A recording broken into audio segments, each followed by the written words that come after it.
Hello everyone, स्वागत है आपका एक बार फिर आपके अपने चैनल बीएच वाले में। तो आज इस पीवाईक्यू सीरीज में फिर से हम लोग आए हैं क्वेश्चंस के साथ और देखेंगे बहुत सारे क्वेश्चंस को जो कि आपके बहुत सारे एग्जाम में पूछे हुए हैं, चाहे वो यूजीसी नेट हो, पीजी हो, सेट हो या फिर कोई अदर कॉम्पिटिटिव एग्जाम। तो इस वीडियो को पूरा देखिए और इसके हम लोग कुछ डिस्क्रिप्शन भी देखेंगे और क्वेश्चंस को समझेंगे। तो पहला क्वेश्चन आप स्क्रीन पे देख रहे हैं। पहला क्वेश्चन है, भारत में मस्जिद के निर्माण में इनमें से किस लक्षण को सम्मिलित किया गया है? ठीक, उल्टा कमल, गुंबद पर कलश, अलंकरण, उपरोक्त सभी। ये क्या है? उपरोक्त सभी। देखेंगे हम लोग जो मस्जिद निर्माण है उस पर हम लोग बहुत सारे चित्र देखते हैं, आकृतियां देखते हैं, तो उसमें जो है कि उल्टा कमल, कभी कभी आता है कि उल्टा कमल जो है कि किस शैली या फिर जो है कि एज में हमें ज़्यादातर देखने को मिलता है, तो वो दिल्ली और मुगल में हमें देखने को मिलता है। ठीक है, ये सब मुस्लिम स्थापत्य की शैलियाँ हैं, एक तरह से देखेंगे मुस्लिम इमारतों में ज़्यादा देखने को मिलेंगे आपके। गुंबद पर कलश, अलंकरण, बहुत सारी ज्यामिति, ये जो है कि जैसे रेक्टेंगल, ट्रायंगल, सर्कल, ये सारी चीज़ें हम लोग देखेंगे। ज्यामिति वाली जो आकृति होती है बहुत सारे हमें देखने को मिलेंगे। चलिए नेक्स्ट क्वेश्चन की तरफ बढ़ते हैं। बिहार और बंगाल की विजय करने वाला तुर्की सेनापति कौन था? ठीक, तुर्की सेनापति कौन था? तो इसमें दिया है गुर का मोहम्मद या फिर गौरी का मोहम्मद। मोहम्मद गौरी है यहाँ पे, कुतुबुद्दीन ऐबक, इख्तियारुद्दीन मोहम्मद, बख्तियार खिलजी। तो कौन था? बख्तियार खिलजी। यही बख्तियार खिलजी किसके टाइम? ऐबक के टाइम, गुलाम वंश के संस्थापक ऐबक के टाइम देखेंगे बंगाल और बिहार में जाता है और यही जो है कि जाकर वहाँ पे क्या करता है? लूट मचाता है, कत्लेआम करता है। नालंदा जैसी यूनिवर्सिटी को ये इसी ने ही जलाया था। जो नालंदा विश्वविद्यालय है उसे इसी ने जलाया था। उसकी जितनी भी पांडुलिपियां थी, पुस्तकालय थे, उसे पूरा जला दिया था, उसका नाश कर दिया था। ठीक है, इसी बख्तियार खिलजी ने। किसके टाइम पीरियड में? तो ऐबक के टाइम पीरियड में, गुलाम वंश के शासक ऐबक के टाइम पीरियड में देखेंगे इसने ये किया था। उस टाइम देखेंगे बंगाल बिहार में जो शासक थे वो सेन वंश का शासक था। और कौन था शासन उस टाइम? तो लक्ष्मण सेन। ठीक है, लक्ष्मण सेन शासक होता है और फिर जब खबर पाता है बख्तियार खिलजी के आने की तो वो वहां से भाग जाता है बिना युद्ध किए। थर्ड नंबर क्वेश्चन है, निम्न में से कौन सी रचना तीसरा आपका क्वेश्चन है, निम्न में से कौन सी रचना अमीर खुसरो की नहीं है? अमीर खुसरो जिन्होंने बहुत सारी ग्रंथ की रचनाएं की, इन्हें तूतिए हिंद भी कहते हैं। तूतिए हिंद भी कहते हैं। इन्होंने अपने नुही सीपियर जो रचना है, ये जिस रचना है इसमें इन्होंने अपने आप क्या कहा है? भारत का तोता कहा है। भारत का तोता। ठीक है, इसी रचना में इन्होंने अपने आप को कहा है। ये नुही सीपियर देखेंगे गुलाम वंश या सॉरी खिलजी वंश के शासक मुबारक खिलजी के बारे में, उसके राजनीतिक अभियानों के बारे में जानकारी देता है। साथ ही साथ इसमें भारत की प्रशंसा की गई है। भारत की प्रशंसा की गई है इसी रचना में अमीर खुसरो की। ठीक है, कोई आता है। दूसरा देखें, किरान साधेंद्र, ये किसका है? बुगरा खा और कैकुबात के बीच जो संवाद हुआ था इसमें इसकी रचना की गई है। ठीक है, तहकीक हिंद किसकी है? अलबरूनी की है। अलबरूनी, ये आपका सही आंसर है। तहकीक हिंद अमीर खुसरो की नहीं, अलबरूनी की है। मिफ्ता अल फुतू, ये किसकी है? अमीर खुसरो की। नुहे शिपियर, ये भी अमीर खुसरो की है। ठीक है, कहा जाता है कि इसने कुल 8 सुल्तानों का कार्यकाल देखा है। 8 सुल्तानों का कार्यकाल। ठीक है, चलिए नेक्स्ट क्वेश्चन की तरफ बढ़ते हैं। ऐसे हम लोग कुछ कुछ डिस्क्रिप्शन देखते रहेंगे क्वेश्चंस का। दूसरा है किताबुल रहला। ठीक है, सिर्फ रहला भी आता है, किताबुल रहला भी आता है। किसका लेखक कौन था? तो कौन था? इब्न बतूता था। इब्न बतूता जो कि मोरक्को मोरक्को का था और जो कि अफ्रीका में पड़ता है मोरक्को। तो मोरक्को का निवासी था, अफ्रीका से आया था 1333 में। किसके टाइम पीरियड में आया था? मोहम्मद बिन तुगलक। मोहम्मद बिन तुगलक, तुगलक वंश के शासक मोहम्मद बिन तुगलक के टाइम पीरियड में आया था। और इसने अपनी जो रचना है, इसकी जो रहला रचना है, किस भाषा में? अरबी भाषा में इसने इसकी रचना की है। कभी कोई क्वेश्चन आता है, क्योंकि देखेंगे जो दिल्ली सल्तनत में ज्यादातर जो रचनाएं हुई है वो फारसी में हुई है और इन्होंने किस भाषा में की है? अरबी भाषा में की है। ठीक है, तो इन्होंने इसकी रचना की है। काजी के पद पे भी मोहम्मद बिन तुगलक ने इन्हें प्रतिष्ठित किया था। पांचवा क्वेश्चन है, इनमें से कहाँ विशिष्ट प्रकार के अग्निकुंडों की श्रृंखला और धार्मिक स्नान की व्यवस्था का पता चलता है? मोहनजोदड़ो, हड़प्पा, कालीबंगा, लोथल। तो कौन सा है ये? कालीबंगा। कालीबंगा से हमें विशिष्ट प्रकार के अग्निकुंडों और जो है कि धार्मिक स्नान की व्यवस्था का भी पता चलता था। ये आपका कालीबंगा है। ठीक है, नेक्स्ट आपका, किन हड़प्पाई स्थलों पर घोड़े के अवशेष प्राप्त हुए हैं? कहाँ कहाँ से हमें हड़प्पा स्थल थे जहाँ से हमें घोड़ों के अवशेष प्राप्त हुए? तो वो कौन है? सुरकोटदा, कालीबंगा और लोथल। ठीक है, लोथल कहाँ है आपका? तो गुजरात में, कालीबंगा राजस्थान में है। गुजरात, राजस्थान।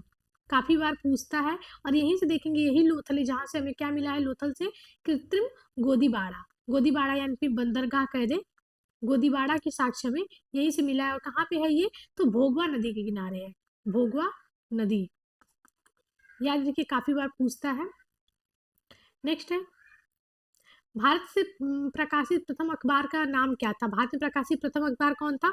तो वो था बंगाल गजट, जिसके जो रचनाकार है वो कौन है? तो James August Hicky, James August Hicky, Hickey.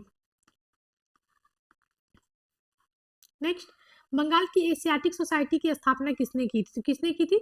Sir William Jones ने 1784 में बंगाल एशियाटिक सोसाइटी की स्थापना की थी, ताकि भारतीय ग्रंथों को समझा जा सके, पढ़ा जा सके और उनके बारे में ज़्यादातर रिसर्च की जा सके, तो इसके लिए इसकी स्थापना की गई थी। नेक्स्ट आपका क्वेश्चन 9 नंबर क्वेश्चन है, दिल्ली के किस सुल्तान ने प्रथम तक खलीफा के नाम पर कुतबा नहीं पढ़ा था? कुतबा नहीं पढ़ा था, कौन सा ऐसा जो है कि सुल्तान था? तो वो कौन था? अलाउद्दीन खिलजी, खिलजी वंश का दूसरा शासक कौन था? अलाउद्दीन खिलजी। ठीक है, इसने खलीफा के नाम पर खुतबा नहीं पढ़ा था। नेक्स्ट आपका अस्थाई बंदोबस्त लागू किया गया था, कब लागू किया गया था? आपका जो भू राजस्व व्यवस्था थी, जिसे क्या कहते थे? जमींदारी, जमींदारी व्यवस्था भी कहते थे इसको। कौन लाया था इसको? कार्नवालिस, गवर्नर जनरल कार्नवालिस, जो कि 2 बार भारत में गवर्नर जनरल रह चुका है। एक दूसरी बार 1805 में और तीसरी जो बना था 1793 में ये बना था। ठीक है, काफी लंबा कार्यकाल था।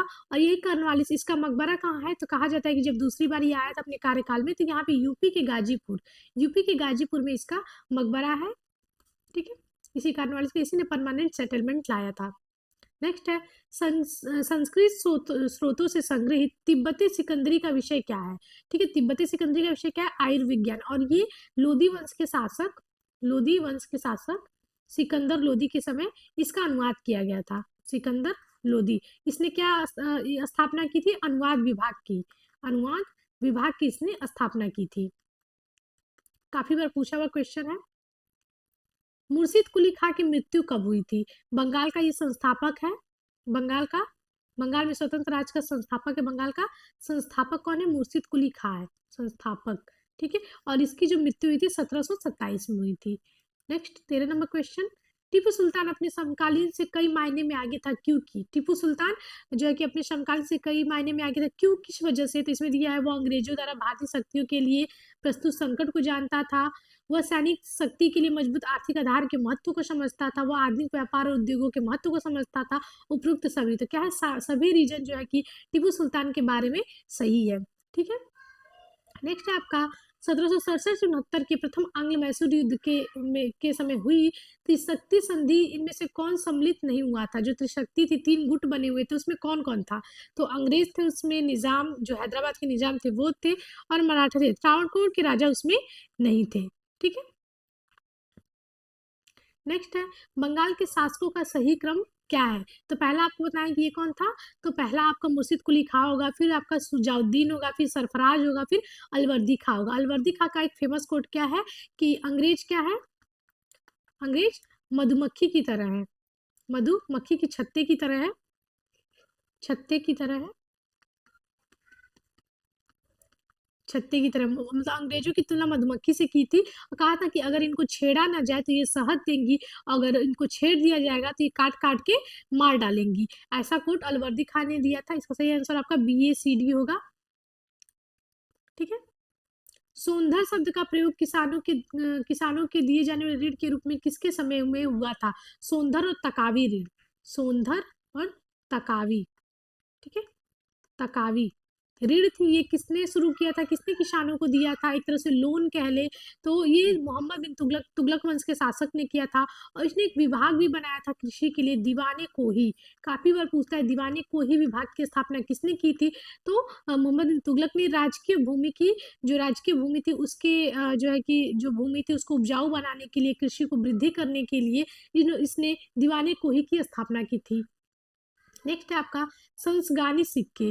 संसगानी चांदी का एक छोटा सा सिक्का था जो बराबर होता था 4 जीतल, 6 जीतल, 8 जीतल, 10 जीतल। कितने जीतल के बराबर होता था? तो 6 जीतल के। और यह फिरोज शाह तुगलक ने, फिरोज शाह तुगलक, तुगलक वंश का शासक जो था, मोहम्मद बिन तुगलक के बाद शासक बनता है, उसका चचेरा भाई था, चचेरा। ठीक है, चचेरा भाई था। मोहम्मद बिन तुगलक का, फिरोज शाह तुगलक, ठीक है। और इसके मोहम्मद बिन तुगलक के बाद ये शासक बनता है, इसने संस्गानी सिक्के चलाए थे। नेक्स्ट है, कलकत्ता में सर्वोच्च न्यायालय की स्थापना हुई थी, किस एक्ट के द्वारा हुई थी? तो 1773 के नॉर्थ रेगुलेटिंग एक्ट के द्वारा हुआ था। इसे नॉर्थ एक्ट भी कहते हैं, क्यों? क्योंकि इसे नॉर्थ ने लॉर्ड नॉर्थ ने इसे पारित किया था, इसे इसलिए नॉर्थ एक्ट भी इसे कहते हैं। इसी के तहत देखेंगे सर्वोच्च न्यायालय की स्थापना हुई थी 1773 में, और ये 1774 में जो है कि पूरा बनकर तैयार हुआ था, ठीक है। इसकी चीज एक और बता दें कि इसके जो न्यायाधीश थे प्रमुख सुप्रीम कोर्ट के पहले न्यायाधीश कौन थे? इलीजा इम्पे, मुख्य न्यायाधीश इलीजा इम्पे। और तीन और इनके सहायक कौन थे? तो तीन और सहायक इनके लेमस्टर लेमस्टर चैम्बर्स चैम्बर्स और हाइड, ये तीन उनके सहायक थे। 19 नंबर क्वेश्चन देखते हैं, कुतुबुद्दीन ऐबक द्वारा मध्यकालीन दिल्ली में 7 शहरों की स्थापना कहाँ की गई थी? तो तुगलकाबाद, ठीक है। तुगलकाबाद में ही इन 7 शहरों के अलग अलग शासकों द्वारा जो है कि स्थापना की गई थी, तो इसी इसी तुगलकाबाद में की गई थी। किस सुल्तान ने स्वयं को नायब खुदाई कहा है? ठीक है, किसने कहा है? ये बलबन ने जो है कि अपने को नायब खुदाई कहा है।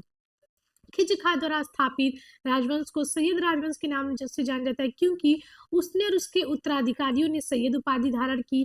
खिज खां पूर्वी तुर्किस्तान के सैयद कबीले से संबंधित था। खिज खां पैगंबर मोहम्मद का वंशधर था, वह इस्लामी धर्म दर्शन का विद्वान था। तो क्या था वो? पैगंबर मोहम्मद का वंशधर था, इसलिए जो है कि अपने आप को सैयद राजवंश के नाम से जाना जाता है इनको, ठीक है। ये अपने आप को पैगंबर साहब के वंशज मानते थे, सैयद वंश के शासक। क्लाइव भारत कब आया था? जो क्लाइव गवर्नर जनरल था वो भारत कब आया था? तो 1765 में वो भारत आया था। नेक्स्ट, निम्नलिखित में कौन एक फिरोज शाह तुगलक के खुतबे में सम्मिलित नहीं था? तो कौन था? कुतुबुद्दीन ऐबक को उसने अपने खुतबे में शामिल नहीं किया था, क्योंकि उसको वो दास मानता था, ठीक है। उसने जो है कि शासक की उपाधि जो होती है खलीफा से मान्यता प्राप्त नहीं की थी, शासक एक तरह से सुल्तान की उपाधि उसने धारण नहीं की थी, इसी वजह से फिरोज शाह तुगलक उसे अपने खुतबे में सम्मिलित नहीं करता है। नेक्स्ट, किस दिल्ली सुल्तान के शासनकाल में राजकीय अनुवाद विभाग की स्थापना संस्कृत ग्रंथों को अरबी से फारसी और फारसी से अरबी में, मतलब यानी कि जो भी अरबी से फारसी थे, फारसी से अरबी में थे, इसमें जो है कि अनुवाद करने के उद्देश्य से की थी? तो किसने? सिकंदर लोदी ने की थी। ऊपर हमने बात किया था, लोदी वंश का शासक सिकंदर लोदी ने अनुवाद विभाग की स्थापना की थी। वांडीवास का युद्ध कब हुआ था? तो ये 1760 ईस्वी में हुआ था। इंपॉर्टेंट, बहुत बार पूछता है कि वांडीवास का युद्ध कब हुआ था, वही देखेंगे। 1759 में आपका कौन सा हुआ था? बेदरा का युद्ध हुआ था, बेदरा, जिसमें डचों को अंग्रेजों ने परास्त किया था। डचों को किसको परास्त किया था? अंग्रेजों ने। यहाँ से डच का काम खत्म हो जाता है। 1760 में ये फ्रांसीसी और अंग्रेजों के बीच में होती है, फ्रांसीसी और अंग्रेजों के बीच में होती है, जिसमें देखेंगे फ्रांसीसी भी परास्त हो जाते हैं। और फिर देखेंगे 1764 का बक्सर युद्ध होता है, ठीक है। बक्सर का युद्ध होता है, जिसमें देखेंगे कि शाह आलम द्वितीय हो गए, मुगल और नवाब, ये सारी चीजों को अंग्रेजों ने हरा देते हैं। और 1757 में कौन सा प्रमुख युद्ध होता है? तो प्लासी का युद्ध होता है, ठीक है। प्लासी का युद्ध, ऐसे याद कर सकते हैं आप लोग। प्रमुख युद्ध थे जिसके बारे में बहुत क्वेश्चन पूछा जाता है। निम्न सूफी संतों में कौन 7 दिल्ली सुल्तानों के शासनकाल का प्रत्यक्षदर्शी था? यानी कौन सा ऐसा सूफी संत है जो 7 सुल्तानों का कार्यकाल देखा है? ये हालांकि वो किसी के दरबार में नहीं गए हैं, वो उन्हें दरबारी मोहमाया से कोई भी जो है कि उनका लेना देना नहीं था, तो वो थे शेख निजामुद्दीन औलिया। कहा जाता है कि ये 7 सुल्तानों का कार्यकाल देखे हैं। और वही अमीर खुसरो जो इनके शिष्य थे, अमीर खुसरो, उन्होंने कितने साल देखा है सुल्तानों का कार्यकाल? 8। और बर्नी की बात करें तो बर्नी माना जाता है कि बर्नी ने 6 सुल्तानों का कार्यकाल देखा। ये काफी बार पूछा हुआ क्वेश्चन है, तो याद रखिएगा। औलिया की एक और बात बता दें, तो इन्होंने ही कहा है कि दिल्ली अभी दूर है। जो फेमस कोट से मुहारे की तरह भी हम लोग करते हैं, तो दिल्ली अभी दूर है, इन्होंने गयासुद्दीन तुगलक को कहा था। जब गयासुद्दीन तुगलक इन्हें ग्यासपुर दिल्ली खाली करने के लिए बोलता है, तो इसी कोट को बोलते हैं कि हुनूज दिल्ली दूरस्त, यानी कि दिल्ली अभी दूर है। और देखेंगे वापस आते समय बंगाल अभियान से जब वो वापस आता है, और लकड़ी के महल में ही उसके जब स्वागत के लिए जो लकड़ी का महल बनाता है जौना खा उसका पुत्र, और उसी में उसकी जो है कि दबकर मौत हो जाती है, ठीक है। निम्न में से किन दिल्ली सुल्तानों ने भू राजस्व का निर्धारण के लिए भूमि की नापाई या फिर पैमाइश भी होता है, कहीं कहीं पैमाइश आएगा, कि किसने राजस्व निर्धारण के लिए पहली बार भूमि की पैमाइश कराई थी? तो पहला सुल्तान, फर्स्ट तो ये अलाउद्दीन खिलजी था जिसने पैमाइश कराई थी। दूसरा कौन था? मोहम्मद बिन तुगलक था। मोहम्मद बिन तुगलक तुगलक वंश का शासक था। और एक और है आपका ये सिकंदर लोदी, लोदी वंश का शासक सिकंदर लोदी। तो इसके जो आंसर है ACD है। बलबन द्वारा अपने साम्राज्य का विस्तार न करने का कारण था, क्यों जो है कि बलबन अपने साम्राज्य का विस्तार नहीं करता है? तो मंगोलों का भय, मंगोलों के भय के कारण कहा जाता है कि जो बलबन था वो अपने साम्राज्य का विस्तार नहीं कर पाता है। ठीक है, नेक्स्ट, हड़प्पा संस्कृति की मुहरों का सर्वाधिक प्रचलित रूप है। सबसे ज्यादा प्रचलित रूप कौन सा था? तो वर्गाकार, वर्गाकार मुहरें हमें सबसे ज्यादा देखने को मिली है हड़प्पा संस्कृति से, और मुहरे से हमें बहुत सारी जानकारी भी देखने को मिलती है। फिर आपका हड़प्पा संस्कृति के किस स्थल से मनका बनाने का प्रमाण प्राप्त होता है, कारखाना प्राप्त होता है? चन्हूदड़ो, चन्हूदड़ो से हमें मनके बनाने के जो है कि साक्ष्य प्राप्त होते हैं। इसे औद्योगिक शहर भी कहते हैं, हड़प्पा संस्कृति का औद्योगिक शहर। नेक्स्ट, निम्न में से कौन हड़प्पा संस्कृति का सबसे विस्तृत नगर था? तो वो कौन है? हड़प्पा। पहला अगर बात करें पूरी हड़प्पा की, हड़प्पा सभ्यता की, तो पहला तो मोहनजोदड़ो था, मोहनजोदड़ो, और दूसरा कौन है? हड़प्पा।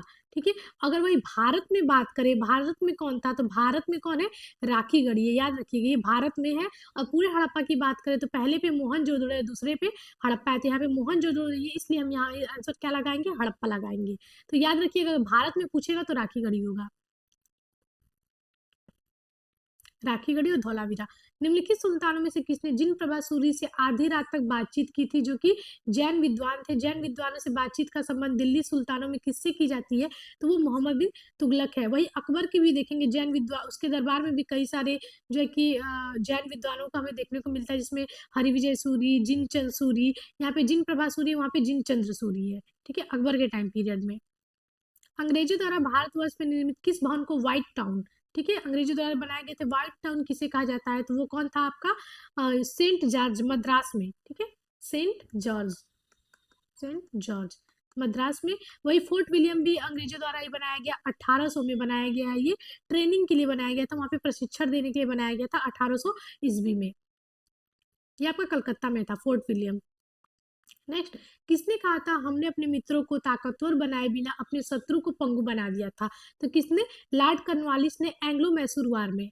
ठीक है, एंग्लो मैसूर वार में जब हो रहा था तो इसी समय ये कथन कहा था कि हमने अपने मित्रों को ताकतवर बनाए बिना अपने शत्रु को पंगु बनाया दिया था। थर्ड एंग्लो मैसूर वार में ये कथन कॉर्नवालिस ने कहा है। सिंधु घाटी सभ्यता, वेट, सिंधु घाटी सभ्यता में अग्नि पूजा किस स्थान पर खोजी गई अग्निवेदी से सिद्ध होती है? तो वो कौन है? कालीबंगा, जो कि आपके राजस्थान में स्थित है, याद रखिएगा।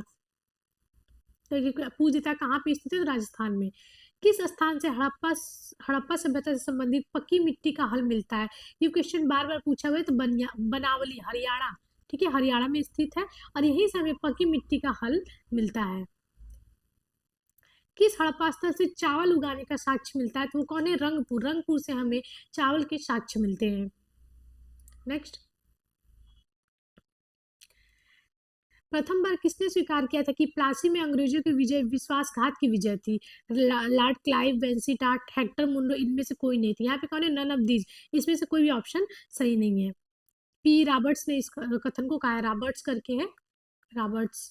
ठीक है, इन्होंने इस कथन को कहा था, पी ई रॉबर्ट्स। नेक्स्ट, बहुत फेमस है कि अलीनगर की संधि पर कब हस्ताक्षर किया गया था?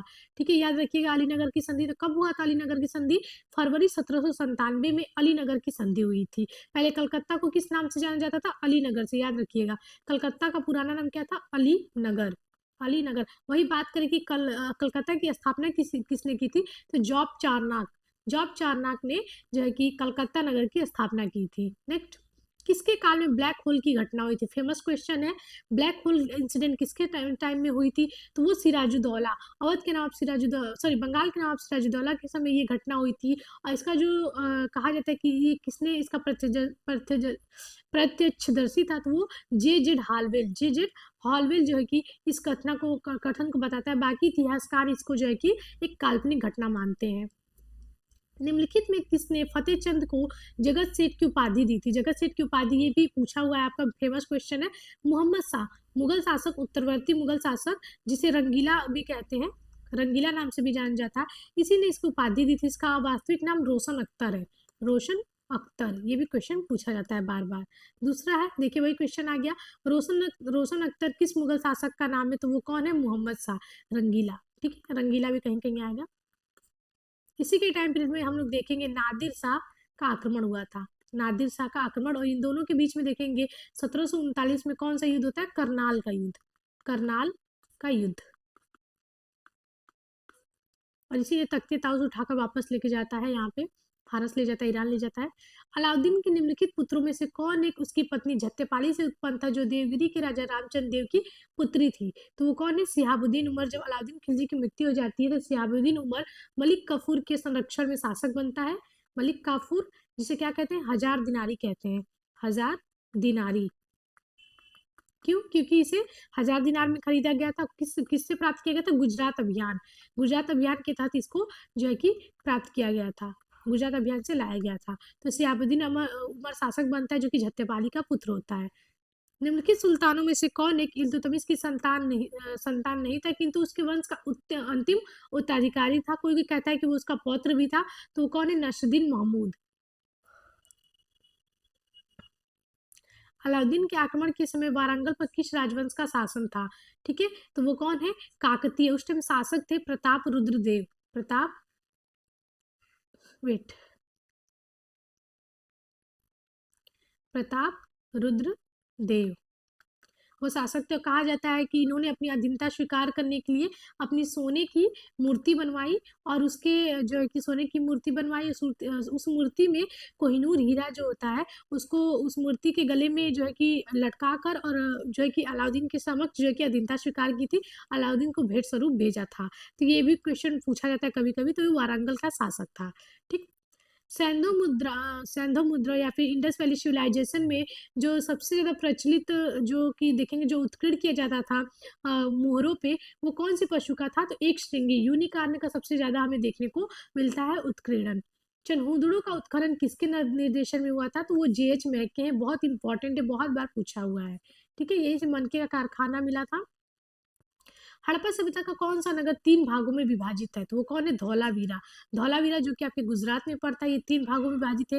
यहाँ पे हमें बहुत सारे साक्ष्य देखने को मिलते हैं, जैसे स्टेडियम के साक्ष्य मिले हैं, स्टेडियम, जल की बहुत अच्छी जल प्रबंधन यहाँ पे बहुत अच्छी देखने को मिली है, और भी बहुत सारे साक्ष्य हमें यहाँ से देखने को मिले हैं।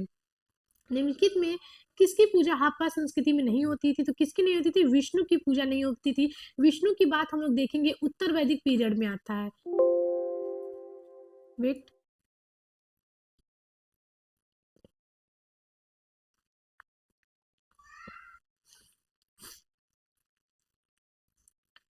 विष्णु की बात हम लोग देखें तो ये हमें उत्तर वैदिक काल में आता है, उत्तर वैदिक काल में इनकी बात देखने को मिलती है, इनका साक्ष्य मिलता है।